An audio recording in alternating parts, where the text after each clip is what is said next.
All right. But welcome everybody to episode 16 this week. We have Jack Davies from Seven Hills joining us as our co-host, and he's going to be talking about how Seven Hills has adapted through the COVID-19 and lockdown, and how to introduce a more flexible policy to motivate everybody. So we've got some big plans around that. I first wanted we were talking about the pubs opening up this weekend, so I wanted to go around and ask everybody what their first drink is going to be when they go back to the pub. That was inspired by Jenny. So Caroline Cooper, could you tell us what you think your first drink might be? Hi, yes, definitely gin and tonic. Very easy question for me. Nice. Caroline O'Keefe? I'm actually more excited about the hairdressers opening, to be honest, Rosie.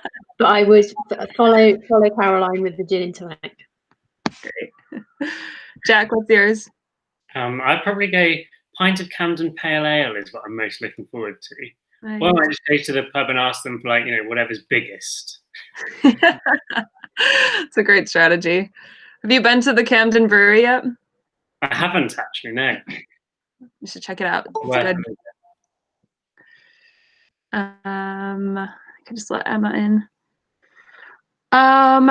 Helen, you came in at a good time. We're asking everybody what their first drink is going to be when the pub's open. What's going to be what? First drink, did you say? Yep, when the pub's open. Oh, gosh. I think it's going to have to be a well-made gin and tonic, as opposed to my own terrible efforts at home. Perfect. Hey, Emma. Can you hear us? Hello. You also came in at a good time. We're asking what everybody's first drink will be when the pub's open. Oh, I'm going to avoid the pubs because I fear they're going to be very busy. But I will definitely be in for a nice cold glass of natural red. Very nice. Very nice. Jenny. I'm torn because I love a G&T as well, so I'm with the G&T crowd. But if I have my real ideal one, it would be from the booking office at St Pancras, which is now a beautiful bar, and it would be to ask them whether they can still make a drink that's not on the menu anymore, which is called a Daisy Cosmopolitan. And it's just the most beautiful cosmopolitan in the world. Costs a fortune, just worth every penny. And then if they said no, I'd just pick something else on the list there, because it's the most beautiful, beautiful cocktail list if you're into that sort of thing. What's in the Daisy Cosmopolitan? It's mostly the same ingredients as a standard Cosmo, but it's got raspberry and lemon zest as well. It's just sublime. It's like summer in a glass, and it's a nice glass. All their glasses are lovely. You just want to drink anything, really, frankly, there, because it's just beautiful. And eat too many of the bar snacks as well. I'll have to check it out. Thank you. Kevin. I think it depends on who I go to the pub with. I'm a bit of a people pleaser, so if it's with my dad, because I haven't been to the pub with my dad for 4 months, it'll be a pint of lager, or but if it's with my wife, then probably a bottle of wine between us. Yeah. Each. With a straw each. Maria, what's your drink? Hi, sorry, I'm coming back. Hopefully, can you see me now? No. I'm not rushing back to go back to the pub either. That said, I'm heading to Norfolk in a couple of days, so I can't wait to hit the beaches up there. So if there's some outdoor pubby type places where you can get a takeout or whatever, then it will be a pint. Yeah. Any specific kind? Sorry? Any specific kind? Oh, lager. Yeah. Love a cold pint lager. Okay, thank you. And Rebecca. Hi everyone. Yeah, I'm with Jenny on this. I think for me, what I've missed in lockdown is, and I have tried, but not as successfully as I would have hoped actually, is the whole cocktails. You know, I'm normally a prosecco girl, so I'm been making my way through lockdown. That's been keeping me going really. So I think I need to kind of get my money's worth in a pub. So I think it depends where I end up and which pub, but I'm definitely missing a cocktail. I think I am missing cocktails most too, because you can get a pint well, you can't get a real pint anywhere, but you can get cans of beer. I think I would go for an espresso martini. I've been really missing those lately. And they're my favorite drink to make. I used to be a bartender years ago, so that's my favorite drink to make. Cool. Well, I guess we'll get kicked off here. I just wanted to start with some stats that came out of our Employee Voice 24/7 data recently. Every now and then, I think once a month, Caroline, thanks for that. She kind of goes through the data and pulls out some of the most interesting stats. So our usual average score pre-COVID-19 for Employee Voice was a 7.6. And after lockdown, we dropped down to a 5.8. But now after 4 months in lockdown, we're seeing the increase go back up to 6.1. So it's good to see that there is a slight increase in overall average happiness in there. And then if you look further into the detail of how we got that score, half, about 46.9% are scoring a favorable score of 7 or above. And then the other half, 53.1%, gave us unfavorable score of 1 through 6. And then we've also seen an increase in employees' desire to share how they're feeling at the moment. So 69.9% of respondents have left comments. So that's more than double from what we saw pre-COVID. And then lastly, our average comment length has more than tripled since before lockdown. So before we were seeing an average of 10 words per comment, and now we're seeing an average of 37 words per comment. So it says a lot about people really wanting to share their feedback right now and be open and honest with leadership. So thanks, Caroline, for sharing that. Sorry? Are there any themes, Rosie? Can you say that again? Sorry, are there any themes in the comments at all? Yes, there are. I will have to, I can't remember. Caroline, can you remember any of the themes that came out of that? I know work was one of them that was showing in positive and negative. Yeah, it will be in our next newsletter, Maria, which will be in the next few days. But amazing. Yeah, work has been consistently the most positive and negative theme throughout, which is probably not a massive surprise. Yeah, it's understandable. Yeah. And then a lot around uncertainty and people really struggling with how uncertain the times are and causing a lot of stress and anxiety. Again, not unusual. And then on the positives, people enjoying a better work-life balance and more time at home. Yeah. And then we've seen a big trend in terms of the weather and the impact that's had on people's food, which I'm sure we can all personally relate to. Like, oh God, yeah, feel better on sunny days. Unfortunately, we can't control the weather, so no. That's cool. Thank you so much. No worries. Thanks, Caroline. Great. So, Jack, thanks for coming on today as a co-host with me. Could you give us a little background about Seven Hills, what you do there, what your organization does? Yeah, sure. So I work for a company called Seven Hills. We are a team of about 40 people based down in Wandsworth, and we are a campaigns and communications agency. So I lead the technology practice at the company, and we have another practice which looks at sort of purpose and impact. So it's working with primarily startups, entrepreneurs, fast growth businesses, and working through media relations, events, content generation. It's all about, big ideas, issues-led campaigns, working with purpose-led individuals and organizations. Great, thank you. And I always start with this question as well. How has lockdown been for you and your team, and how have you adapted through it? What's been the biggest challenge for you guys?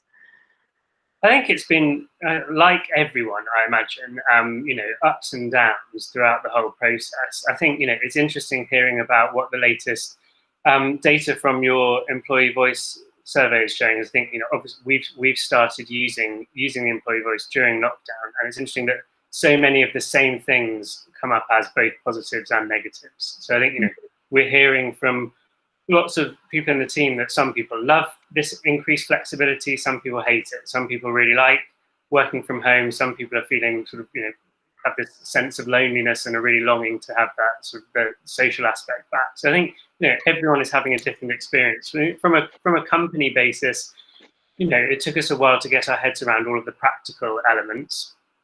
Everything from, do people have comfortable chairs? Does everyone's laptops work? How people realizing that they've been skimping on their home Wi-Fi for years, and then suddenly that's sort of, now they're struggling to join all of the meetings. I think but that's all worked itself out eventually. I think from a sort of the financial and clients perspective, a lot of what we do is events, and so we've had to push all of those out or adapt, and we're running now lots of virtual events and virtual roundtables for clients instead. I think we're lucky, certainly the work I do with lots of technology businesses have been able to continue largely unscathed throughout all of the economic disruption. So that's continuing. I think from what we're seeing now that we're sort of 16 weeks in, is that it is a case of emotional stamina, isn't it? And it's people are really struggling with that sense of not having seen the team for such a long time. It's harder,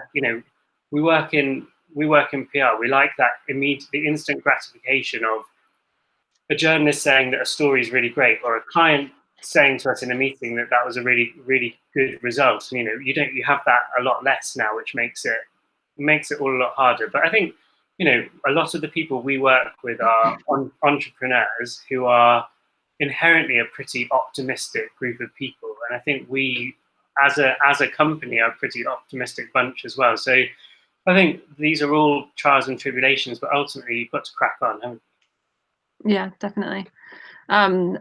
Yeah, I think we're all going through obviously the same thing, and it's funny because I've seen some of my coworkers come back from furlough as well, and I can see them currently going through the things that I was going through working from home a few months back when lockdown started, and they're kind of going through that same change curve that I went through at a different time. But yeah, it's interesting to see. So you and the Seven Hills team are currently working on introducing a more flexible policy, and you're trying to create that to work for everybody. So could you explain to us how you're kind of working around making that work for everyone, and what that looks like? Yeah, and I fear in the introduction that I might have over-egged this slightly to you. We're kind of still in the process of working all of this out. But Okay. We're having conversations with everyone in the team at the moment about what they want this, the return to work strategy to look like, how they want flexible working to be put in place. We're exploring a whole range of different options, from the office being open 1 or 2 days a week, opt-in sort of registration systems. And I think what is so interesting about it is this point of that everyone is having quite a unique individual experience throughout lockdown, and that it is really challenging to implement a blanket policy when it is on such a case-by-case basis. And I think, we've seen almost a total reversal in people's attitudes towards the workplace over the last 3 months. So to use some sort of generalizations, it tended to be the slightly older members of the team who had a routine with childcare and families, who really liked that office environment and liked that sort of 9 to 5 or 9 to 6 situation. And it was the younger members of the team who were often talking to us about wanting to implement greater flexible working policies and more remote working opportunities. And now that's totally reversed. So it's the people that are struggling with remote learning and homeschooling who are really keen to get who are having overcoming all of those challenges and keen to get back to some degree of normality. But then also people who are the older members of the team, I think they're the ones who are really reimagining their work-life balance and are actually appreciating not having to spend as much time on the commute, appreciating the time they're able to spend with their family. And the younger members of the team, who were always the ones who were saying they wanted to have late starts or wanted to have days working from home, they're the ones who are so desperate to get back in the office. Mm-hmm. And they're the ones who I think are missing the social element most. And I think there are practical reasons for that, in that if you're in a flat share and your Wi-Fi is a bit dodgy, that's a sort of a constant pain that you're having to battle with every day. But also, I've been really surprised. We're hearing it's the younger members of the team who are telling us about how lonely they're finding it. And I think that sense of the social aspect of work, I think, has been a surprise to quite a lot of people on the team, and a surprise about how much they're missing it. I see a lot of head nods when you were talking through that, and I think with our team especially too, we're kind of seeing similar things where I know a lot of my coworkers are having more time with their kids, and like myself, I'm missing the office, seeing everybody. So it's interesting to see, like you said, how that flipped after lockdown happened. So with the new flexible policy that you're hoping to implement, how can you ensure that motivation and engagement levels are maintained? So I think there are, we've been implementing a few things. So if we assume that 1 or 2 days back in the office, that's something that we will probably be introducing around sort of late summertime. So this whole concept of working remotely and having this sort of distributed team will be continuing for some time further. So a lot of the practices that we've put in place now we will be continuing for some time yet. So we run regular town hall sessions where we get everyone onto a big full team Zoom meeting. We ask them to submit questions anonymously beforehand, and then someone on the team will read those questions to the senior leadership team, and we'll have sort of open discussions about some of the things that they're finding challenging. And I think an unforeseen challenge is just that lack of communication between the team and the senior leadership team, and the need to maintain that constant dialogue, and how difficult that is when you don't have that face-to-face interactions on a daily basis. I think we've been finding ways around the overcoming social distancing to reintroduce that social element to it. So I think I was talking to some of your colleagues, Rosie, about this. One of our clients is Strava. So we did recently a full team relay throughout the day where we got everyone in the team had to run a walk of 5 kilometers, and in total there were just enough of us that meant we reached 100 miles throughout the course of the day. So and on the happiness index employee voice survey, like, we had such great feedback for that, and it just I think everyone felt connected. So it's finding things like that are able to bring that sense of cohesion back. And I think we've also, because everything is so challenging, it is such a challenging environment, we've seen a real increase in the appetite from the team to give back in different ways. So, we're getting lots of requests to do things for charitable organizations, for us to increase our pro bono work. And I think that sense of, the social impact of what we are doing as a team is more important than ever. Great, thank you. That's something that we're doing a Strava thing right now too, at the happiness index, and it's been really fun to see everybody's.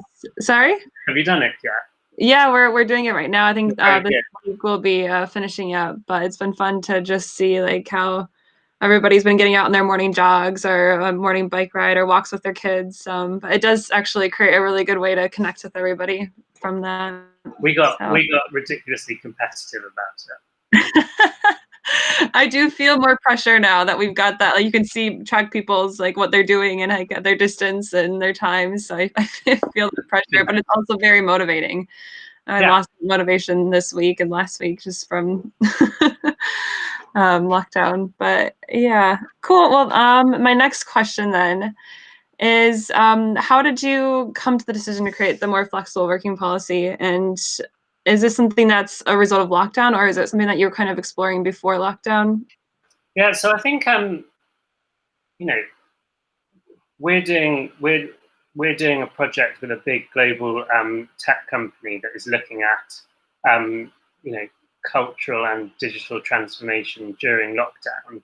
And one of the findings that's come up in all the interviews we're doing with tech leaders around the world, I think, mirrors the situation for us on the flexible working, which is that so much of this is not new things that you're implementing because of this sort of strange period that we're in. It's just accelerating change that was already happening, already being thought through. And I think lots of the whole situation of lockdown has removed some of the barriers to those changes and sped other elements up. So I think, whether thinking really broadly, whether that is companies adopting co-working spaces rather than big global headquarters, or whether it is remote working becoming more of an everyday factor of life. These are all things that we had been talking about for some time. But now I think, because we've gone through this period where it's shown that really rapid and really comprehensive behavioural change is possible, that suddenly it's sort of unlocked in people's minds the fact that loads of these things that previously were quite high-level discussions are actually quite easy to introduce if you just give it a bit of effort and a sort of force to do it. So I think, which I guess is hopefully a positive that will come out of all of this. I think we all think totally differently now about our relationship with the office, about how we're conducting meetings and interacting with clients, how we're speaking to each other. So I think a lot of it was happening before, but I think it will definitely, we'll be putting this in place as a result of the last 3 months. Yeah, definitely. It's been amazing to see how a lot of organizations accelerate. Like I know with the Happiness Index, we've accelerated plans that we thought were going to take a much longer time, but a lot of other people too, and employees too, just going above and beyond in the current circumstances right now. It's crazy how well everybody's adapted to this. We were talking to a global bank who said it's been 5 years worth of transformation in 2 months. It's amazing. It's amazing what collectively you can achieve in such a short period of time. Yeah. I wonder. I'd like to know why virtually everyone seems to be just maybe because we're sitting at our desk for so long, we're not taking those coffee breaks. But it's really cool. It's amazing to see. Yeah, definitely. So I actually was doing a little research on Seven Hills, looking at your website, and I was intrigued by the podcast that you guys are doing. Could you share a little bit about that with us? Yeah, sure. So we have, during lockdown, we've launched a podcast series called Change Makers. So one of the co-founders of Seven Hills is Michael Heyman, and he does lots of event moderating and interviews. And so he's been speaking to some of our clients and business leaders about the work that they're doing, both during lockdown and beyond. I think, when the company was founded back in 2010, we were coming off the back of the financial crash. We were working with startups and entrepreneurs, thinking that was where we were seeing sort of innovation, job creation, economic growth. And so I think there are interesting parallels between sort of what's happening during the pandemic and what was happening 10 years ago.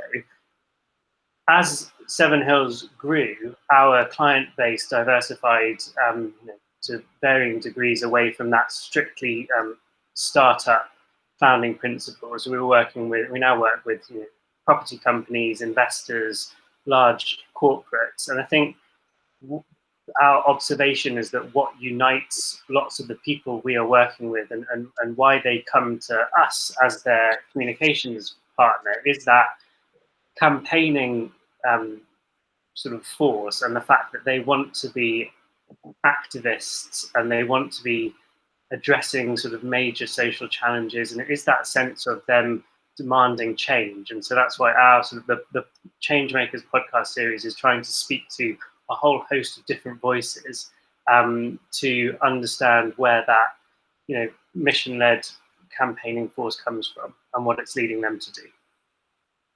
Yeah, it sounds really interesting. I haven't had a chance to listen to it yet, but if everyone's happy, I'd like to share it and a link afterwards. You can all check it out. Some of the descriptions I read of them looked really interesting, so I'll share that around afterwards. Okay, so I know that you said that your team that you work on a lot of creative projects and you've got virtual events for your clients and everything. So a question to you is, how have you maintained creative collaboration with your teams, and how have you tried to adapt to using virtual events rather than in-person events? So do you have to do that pretty quickly? Yes, we did have to do it pretty quickly. I think lots of the organizations we work with are sort of industry bodies or investors looking after quite large portfolios of companies.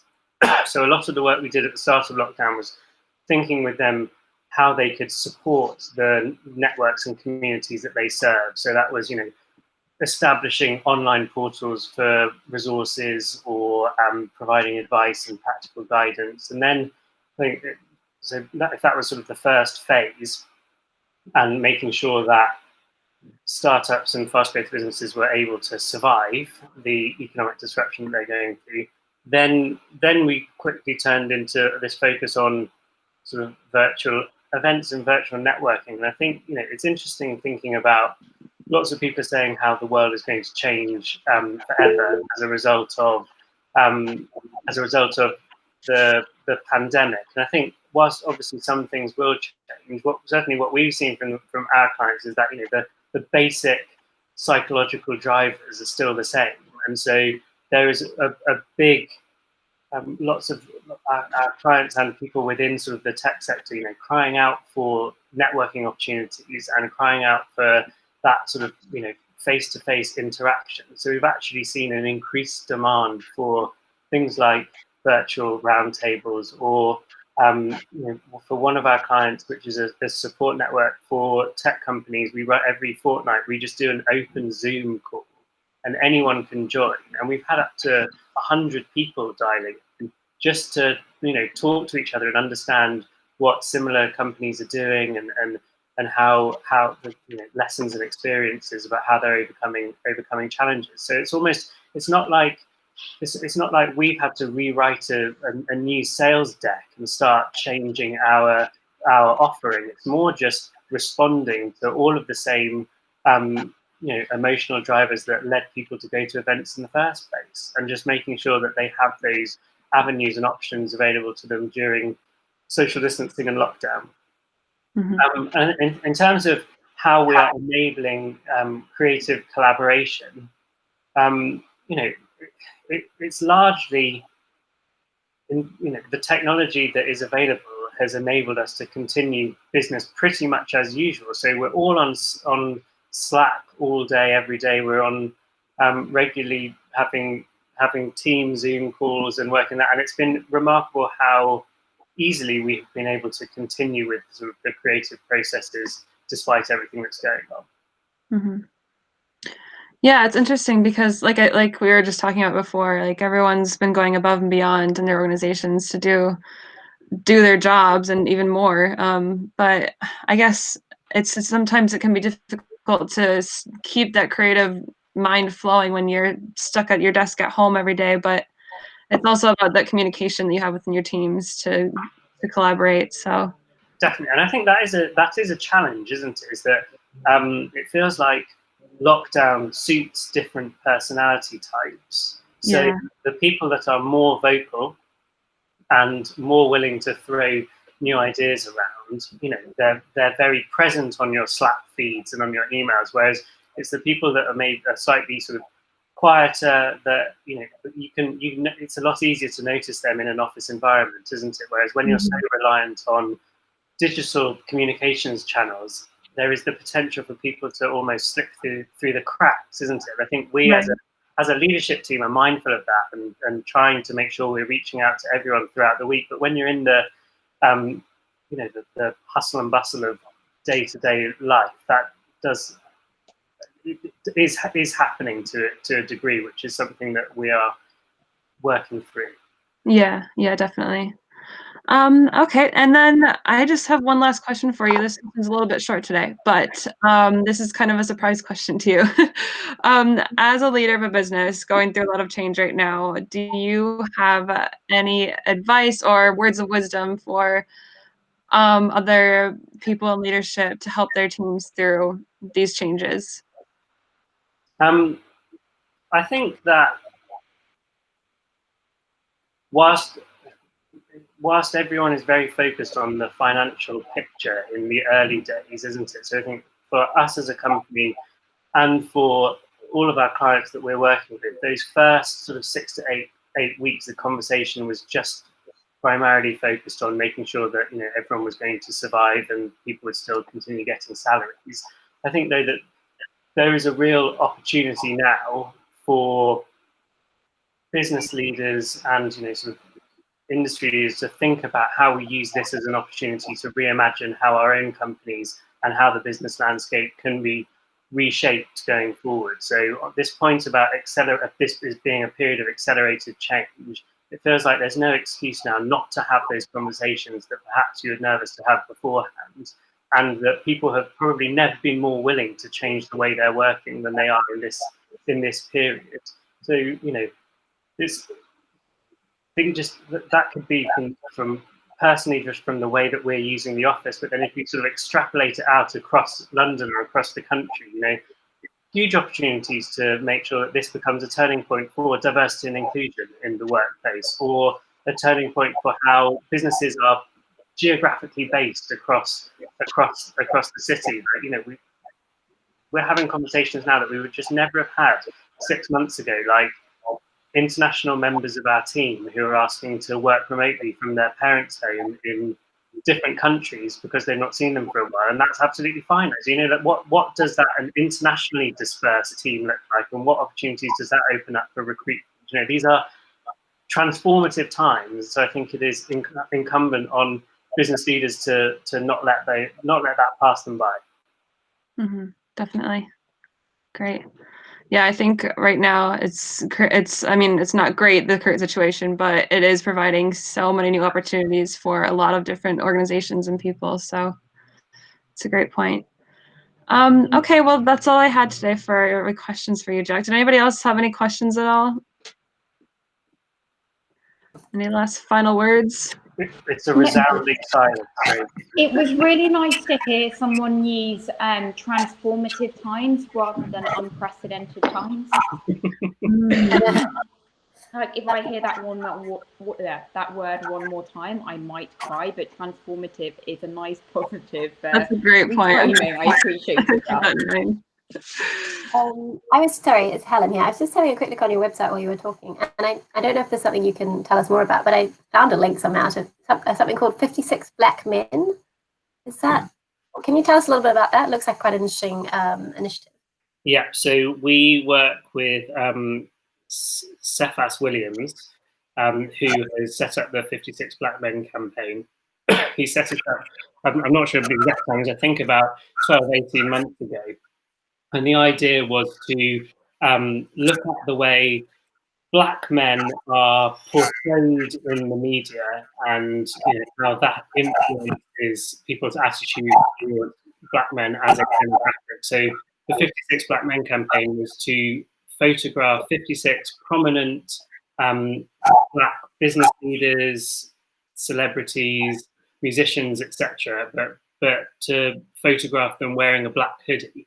So the idea being that in a normal setting, that individual would be recognised as a prominent leader in their field. But if you put a black hoodie on them, then immediately mentally you think about all of those negative portrayals of Black people in the media. So the whole campaign is about changing people's perceptions towards that. So he has been pretty prominent in the UK, response to Black Lives Matter movement, and we've been doing a lot with him over the last few weeks to talk about the issues of systemic racism in the UK.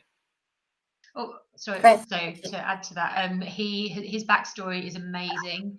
So go and check him out. Have a look on the website. He was homeless for a while. He was, he's had a horrendous start in life, but everything he does is really positive. So do check him out. He's really good role model. Yeah. Great, thank you. Jack, I have one question. Thank you so much. You are very eloquent. So you've talked through what a lot of us are experiencing in a really nice story form, and I appreciate that. It kind of helps when you're thinking about your own narrative. One thing I'm fascinated about is, are you finding anybody in the workplace who, you talked about how I loved the flip around who was working from home and didn't want to be, and then who was the other way around. Have you found anybody that's actually really resistant to going back into the office? And if so, what are you guys doing about that? I think the most common So the two elements that people seem to be most worried about returning to the office are commuting time, and then sort of, I think some people have really enjoyed this added flexibility that they've experienced. So the loss of that flexibility. So those are the two most commonly cited problems, I think, that we will have to overcome. And I guess it's, we will end up in a position where we're having people coming back to the office 2 to 3 days a week. It will be quite some time before we revert to 5 days a week, and we will be having discussions about whether that ever happens, and so what a more long-term flexible policy might look like. So for people who have historically really struggled with their commute, any outcome is going to be better than what they had before. So I think we're just going through the process of explaining that to them, and then and I think the answer is the same for the lack of flexibility, isn't it? Is that I think we will, as I mentioned, that things have changed so dramatically that I think we will definitely be having conversations with people on that case by case basis to work through whatever situation is best for them. I think the only sort of major obstacle I can see is, because we are a client service business, we can maintain remote working for as long as our clients don't demand that we have a face-to-face meeting, isn't it? So I think once that's the only unknown in all of the planning around this, is what the appetite for our clients will be to get back into their offices and have those meetings face-to-face. Thank you. Cool. Thanks, Jack. I guess if nobody has any other questions, I'm going to shut it down for the day. But I'll send around that link with the podcast, The Changemakers, and 56 Black Men. That's really interesting. But I think next week we have, same time next week, we've got someone from ASDA coming on, and I'll send around more details about that. But looking forward to hopefully seeing you all again next week. Episode 17.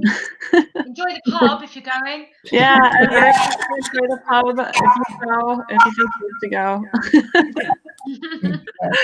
Cool. Thanks again, Jack. Thank you. Cheers. Thanks, guys. Bye, everyone. Bye. Cheers. Bye.